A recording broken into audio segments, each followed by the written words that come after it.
Everyone, today I start my lecture number 3। तो इसमें मैंने जैसा कि आपको देखना है, आप देख रहे हैं एक क्वेश्चन लिखा हुआ है बोर्ड पे। ठीक है, तो ये जेईई मेंस 2020 में पूछा गया है। ठीक है, ये इलेक्ट्रोस्टैटिक्स का क्वेश्चन है जो कि जेईई मेंस 2020 में पूछा गया, अभी जो जनवरी में एग्जाम हुआ था। ठीक है, तो इसमें ये क्वेश्चन लिखा हुआ है, 3 charges are placed on circumference of a circle of radius T. ये क्वेश्चन में गिवन था फिगर। ठीक है, the net electric field along X axis हमें बतानी है एट द सेंटर। सेंटर पे नेट इलेक्ट्रिक फील्ड बतानी है। तो यहाँ पे 3 चार्जेस रखे हुए हैं, तो इनकी वजह से सेंटर पे नेट इलेक्ट्रिक फील्ड बतानी है along the X axis. Along the X axis हमको नेट इलेक्ट्रिक फील्ड बतानी है, और ये इसके 4 ऑप्शन दिए हुए थे। अब मैं ये क्वेश्चन रफ कर रहा हूं। ठीक है,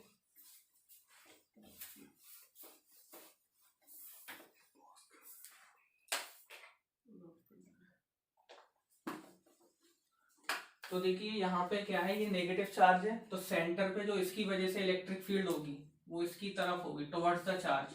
तो ये हो गई E1। तो E1 हो गई हमारी K2Q अपॉन डी स्क्वायर। इसकी डिस्टेंस, ये रेडियस है, ये भी रेडियस है और ये भी रेडियस है। ठीक, तो E1 हो गई K2Q अपॉन डी स्क्वायर। इसकी वजह से सेंटर पे electric field towards the charge होती है। नेगेटिव चार्ज की जो इलेक्ट्रिक फील्ड होती है वो टुवर्ड्स द चार्ज होती है। और ये जो 2Q है, इसकी इलेक्ट्रिक फील्ड सेंटर पे अवे फ्रॉम द चार्ज, तो इसकी भी जो इलेक्ट्रिक फील्ड आएगी वो इधर ही आ जाएगी, E2। तो E1 हमारी हो गई K2Q upon D square. Similarly E2 हमारी हो गई K2Q अपॉन डी स्क्वायर। अब हम इस 4Q की वजह से इलेक्ट्रिक फील्ड निकालेंगे, तो ये 4Q पॉजिटिव चार्ज है, तो पॉजिटिव चार्ज की जो इलेक्ट्रिक फील्ड होगी वो अवे फ्रॉम द चार्ज होगी।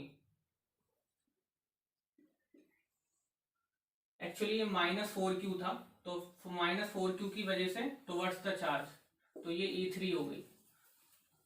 एक्चुअली ये क्वेश्चन में जो था ये -4Q था, तो E3 जो हो गई K into 4Q upon D square. अब कह रहा है कि net electric field along the X axis हमें बतानी है। ठीक है, तो हम इन दोनों के E1, E2 और E3 के सबके कंपोनेंट्स हम ब्रेक कर लेंगे अलोंग द एक्स एक्सिस। तो E1 का जो कंपोनेंट हो जाएगा अलोंग द एक्स एक्सिस वो हो जाएगा E1x। तो E1x हमारा हो जाएगा E1 इंटू कॉस 30। और सिमिलरली E2 का जो कंपोनेंट हो जाएगा अलोंग द एक्स एक्सिस, ये हो जाएगा E2x बराबर E2 इंटू कॉस 30।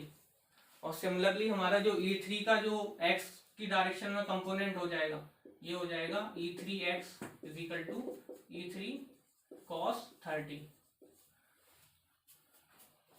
तो जो नेट इलेक्ट्रिक फील्ड हमारी आएगी, अब आप देख रहे हैं कि ये सारे कंपोनेंट एक ही डायरेक्शन में आ गए अलोंग द एक्स एक्सिस। सारे कंपोनेंट्स एक ही डायरेक्शन में आ गए, सबके एक्स डायरेक्शन के कंपोनेंट। अब बिकॉज इलेक्ट्रिक फील्ड एक वेक्टर क्वांटिटी है, ठीक है, अब वो सारे एक ही डायरेक्शन में आ गए, तो हम सिंपली उनको क्या कर देंगे, जोड़ देंगे। E1 नेट इलेक्ट्रिक फील्ड जो हमें निकालनी थी अलोंग द एक्स एक्सिस, तो net electric field is equal to E1x plus E2x plus E3x। अब ये E1x क्या है, E1 का x डायरेक्शन का कंपोनेंट, बिकॉज हमें नेट इलेक्ट्रिक फील्ड जो निकालनी है वो सेंटर पे निकालनी है, बस अलोंग द एक्स एक्सिस निकालनी है।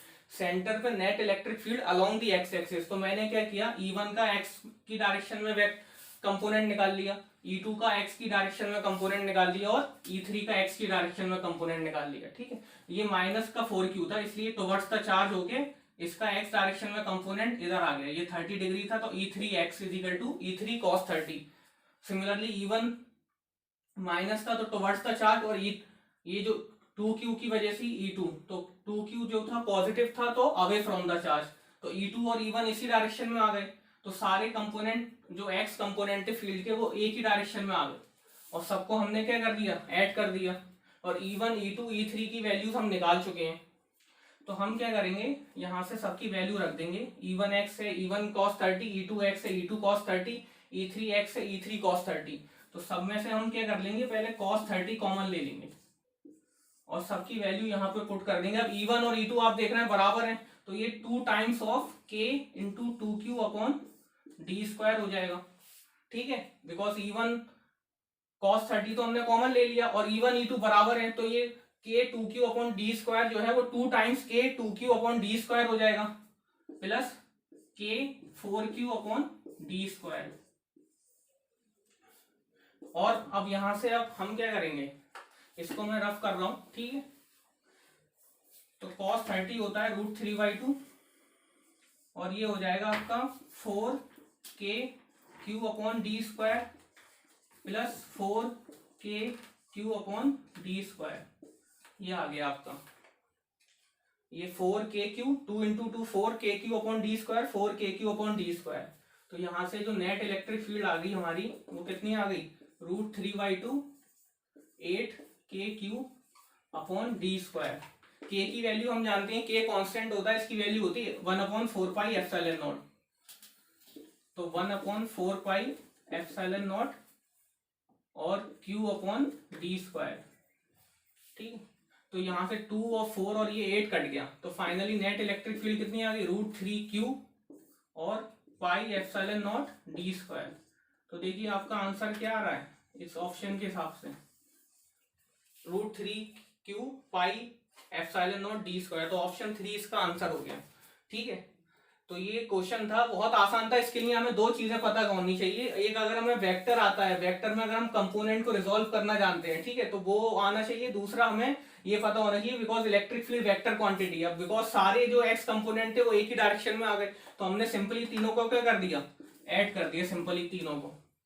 तो हमारा ऑप्शन 3 हमारा नेट इलेक्ट्रिक फील्ड आ गया, बिकॉज उसने ये पूछा है एक्स के अलोंग, एक्स एक्सिस के अलोंग नेट इलेक्ट्रिक फील्ड बतानी है, ठीक है। तो ये क्वेश्चन जेईई मेंस 2020 में जनवरी में आया था इलेक्ट्रोस्टैटिक्स का, बिकॉज इसमें क्या है, उसने वेक्टर को और इलेक्ट्रोस्टैटिक्स को मिस कर दिया, ठीक है। तो अगर आपको सिर्फ इलेक्ट्रोस्टैटिक्स की नॉलेज होगी, आपको वेक्टर नहीं पता होगा, आप कंपोनेंट रिजॉल्व करना नहीं जानते होंगे, तो आप ये क्वेश्चन सॉल्व ही नहीं कर पाओगे, ठीक है। तो आपको वेक्टर की भी नॉलेज होनी चाहिए। तो ये आपका ऑप्शन आपका मैच कर गया, थर्ड ऑप्शन।